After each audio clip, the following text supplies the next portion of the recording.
자, 법사위. 법사위도 이제 가장 시끄러운 상임위 중에 하나입니다. 어휴, 세상에. 이 법사위.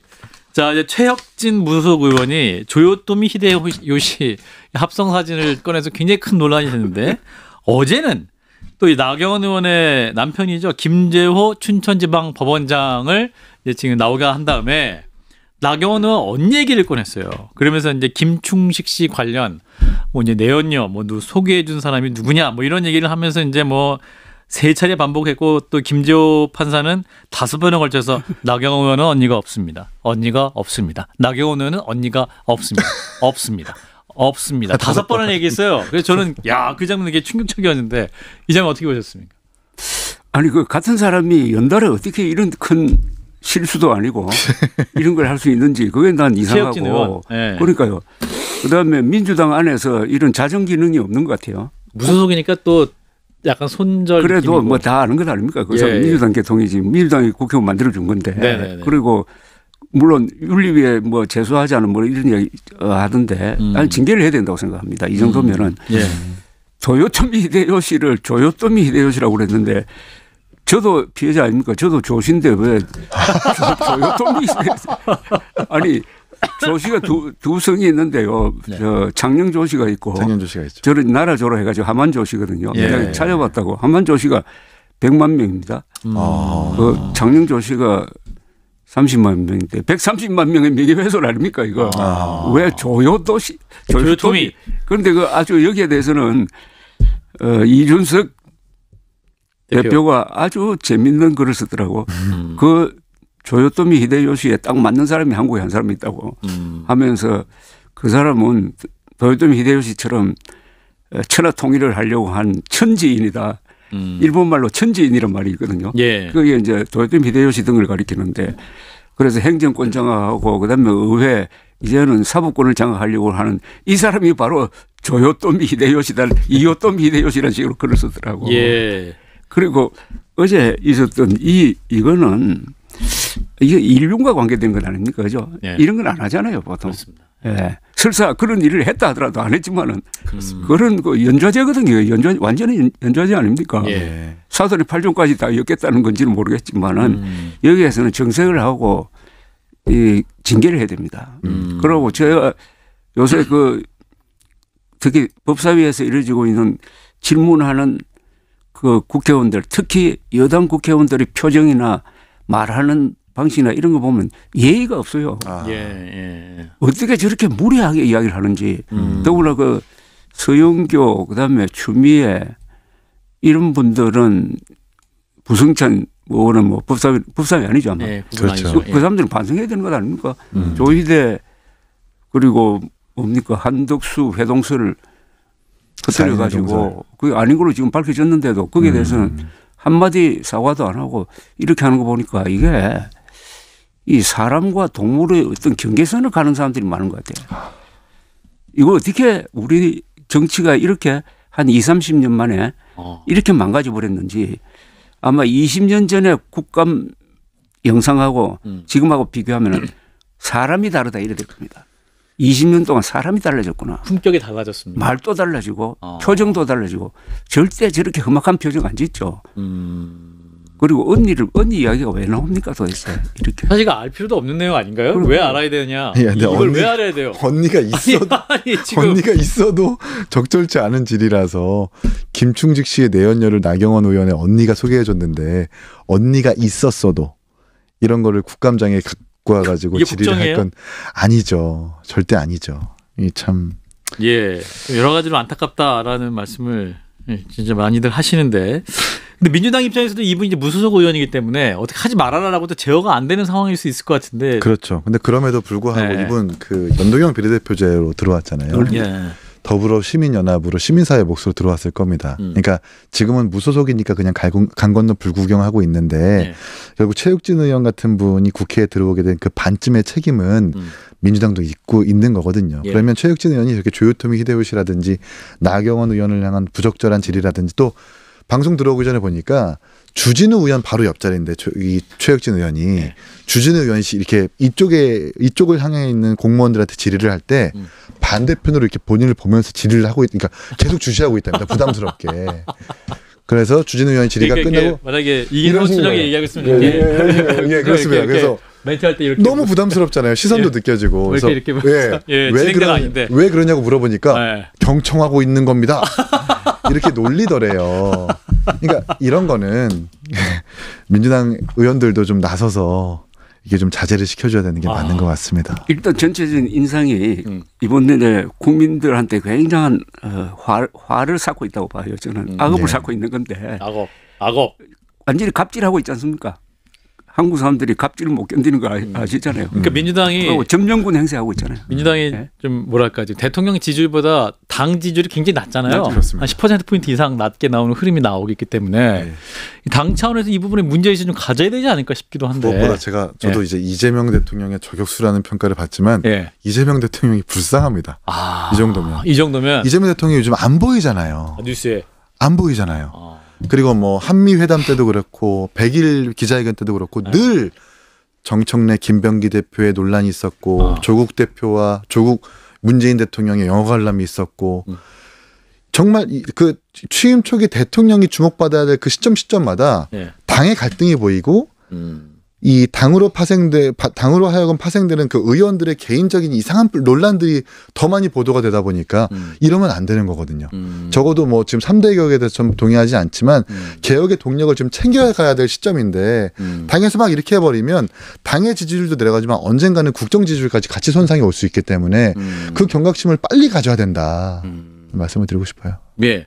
자, 이런 가운데 이제 여당에서는 이해 충돌이다 하면서 나경원 방지법을 내내겠다 얘기했습니다. 나경원 의원은 이제 추미애 위원장의 편파 진행 때문에 추미애 방지법을 발의를 하겠다. 서로 이제 방지하는 거예요. 서로 방지하는 건데. 그러니까 이제 나경원 의원이 이제 남편이 이제 판사기 때문에 그 질의할 때 그 자리를 떠났잖아요. 그러니까 이제 이해 충돌이라고 해서. 근데 그게 이제 어떤 가족 중에 누가 있으면 그 상임위할 수 없다. 뭐 이런 내용의 아마 나경원 방지법인 것 같은데 이 부분은 어떻게 보십니까? 서로 방지하는 법. 어떤 한 사람을 위해서 입법하는 것은 금지되어 있지 않습니까? 그런 식으로 하려면 우리나라에 법이 한 1000만 개는 만들어야 될 거 아닙니까? 그리고 그 이유도 보니까 법사위 간사를 못하게 하겠다는 거 아닙니까? 그게 얼마나 사소한 겁니까? 그거 하고 뭐 친인척 유관단체에 친인척이 있으면은 간사 역할을 못한다. 이게 도대체 논리가 성립되느냐 이겁니다. 논리가. 이것도 일종의 연조제인데 다 무슨 친인척끼리 뭐 해먹는 관계라는 걸 전제로 하고 그런 법까지 만드는 건데 이게 되지도 않을 뿐만 아니라 이것 또한 언젠가는 이게 계산이 될 것 같은데 나 왜 이렇게 하는지. 이게 좀 점수를 쌓고 있다. 그래서 이런 관계가 이재명 대통령과 민주당의 관계는 지금 이재명 대통령이 민주당에 설득이 된 것 아닌가 하는 생각이 듭니다. 이왕 지사 일을 벌려놨으니까 이번에 또 힘이 있을 때 사법 리스크는 우리가 욕을 먹어가면서도 확실하게 해결하겠습니다. 우리한테 맡겨주십시오. 이렇게 된 거 아닐까요? 당 차원에서 그렇게 그렇죠. 대통령실이 얘기했다. 그러니까 이왕 뭐 욕 먹어서 돌릴 수 없으니까. 그래서 지금 뭐 조희대 대법원장 압박하고 지금 대법관 늘리려고 하고 하는데 여기에 법원이 그냥 가만히 당하고만 있느냐 있을까 하는 생각도 들어요. 이번에 그 서울고등법원장이 나와가지고 지금 재판 중단된 것은 재개할 수 있다는 식으로 이야기했잖아요. 예. 법리상. 판사의 판단을 하게 되면. 그렇죠. 법리상 할 수 있는. 그거 얼마나 끔찍한 이야기입니까? 그러니까 기회를 딱 잡아가지고 언제 공직선거법 파기환송 날짜 딱 잡아버리면 어떻게 됩니까? 고법장 얘기하는 거 맞습니까? 그러니까 날짜 딱 잡아버리면 그때는 법원이 대통령의 명줄 지는 거 아닙니까? 그걸 막을 방법 없잖아요. 예. 그리고 이 카드가 있어요. 그리고 재판을 재개하라. 아까 우리 이 총장도 그러대요. 재판을 재개하라. 앞으로 재판을 재개하라는 말이 범국민적 차원에서 나올 경우에 어떻게 되느냐. 재판을 재개하라. 그런데 이게 파기환송 심리를 하기로 날짜까지 잡았었죠. 아마 그때 5월 중순에 잡았을 겁니다. 그랬을 겁니다. 첫 심리를. 예. 그걸 연기를 했잖아요. 그다음에 대통령 당선되고 나서는 또 추후 지정을 안 했습니다. 예. 그렇습니다. 안 하면서 이런 멘트를 냈어요.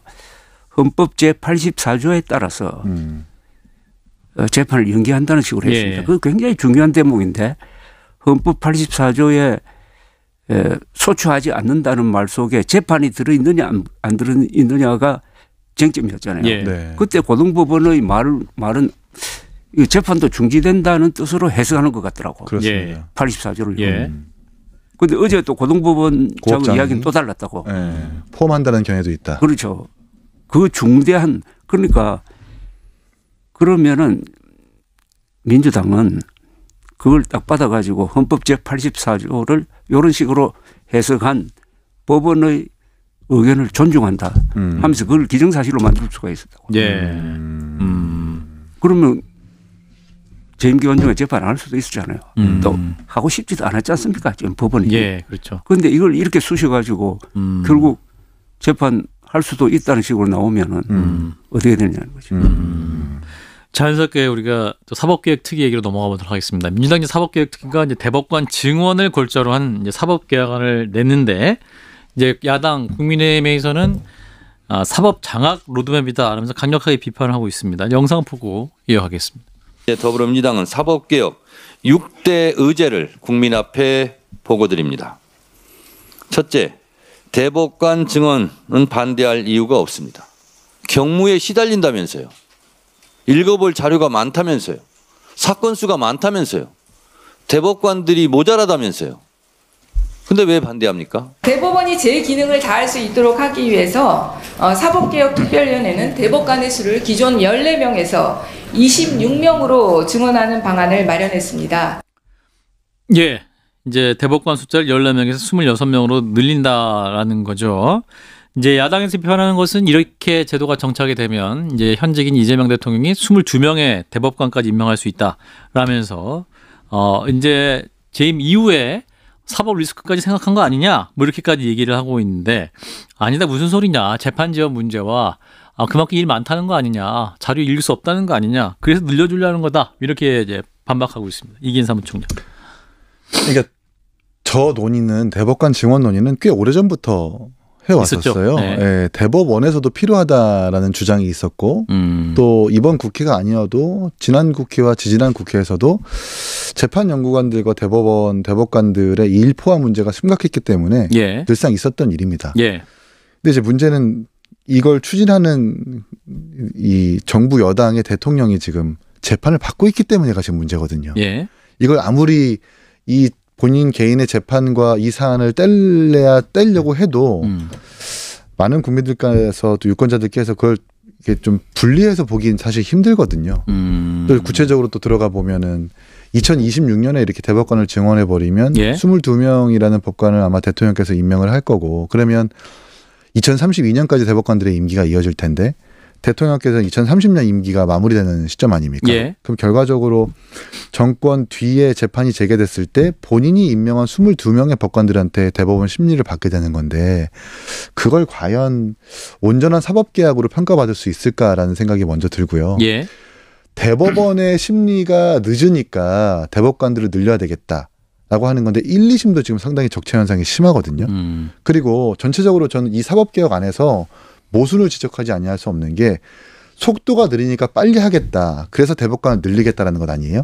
근데 4심까지 만들겠답니다. 4심을 만들면 속도가 더 느려지는 것 아닙니까? 예. 그러니까 결국 결과적으로 이런 대통령의 재판을 염두에 둔 사법개혁 아니야? 라는 그 주장이 지금 섞여 있기 때문에 이런 주장들이 계속해서 나오는 것은 아니냐. 이렇게 정부 여당의 저런 주장들이 힘을 못 받는 것은 아니냐라고 지적받기 충분한 것 같습니다. 예, 조 대표님.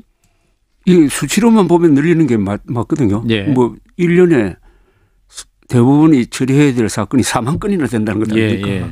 그러면 하루에 100건을 선고를 해야 된다는 이야기인데 그러나 관례가 있고 이 문제는 수십 년 동안 있었던 문제고 그리고 한국이 다른 나라보다 사건이 많은 나라예요. 예. 고소고발이 워낙 많고 하니까 쓸데없는데 힘을 빼앗기니까 꼭 대법원이 해야 될 것은 제한하자는 그런 이야기도 많이 나왔지 않습니까? 예. 그래서 상고법원도 만들고 뭐 하는 이런 아이디어까지 나왔는데 이번에 이거는 누가 봐도 모르는 한 사람 이재명 대통령 한 사람 살리기 위해서 한국의 사법 시스템을 70년 동안 유지됐던 것을 그냥 갈아엎자는 거예요. 아무리 늘려도 2배로 늘리는 게 어디 있습니까? 작년에 의과대학 정원 이게 왜 실패했습니까? 2,000명이라는 압도적인 숫자 그렇죠. 눌려가지고 실패했듯이 예. 이번도 배로 늘리는 건데 미국은 우리하고 좀 다르겠지만 미국도 대법원 숫자가 우리하고 비슷하지 않습니까? 대법관 숫자가. 그리고 1심, 2심에서 이 사건 처리가 늦어지는 것을 방지해야 결국 대법원도 빨리 할 것 아닙니까? 그리고 거기서 적체가 되면 대법원도 계속 적체가 되는 건데. 그렇죠. 그럼에도 불구하고 우리 세계적으로 보면 우리나라 재판 속도 굉장히 빠릅니다.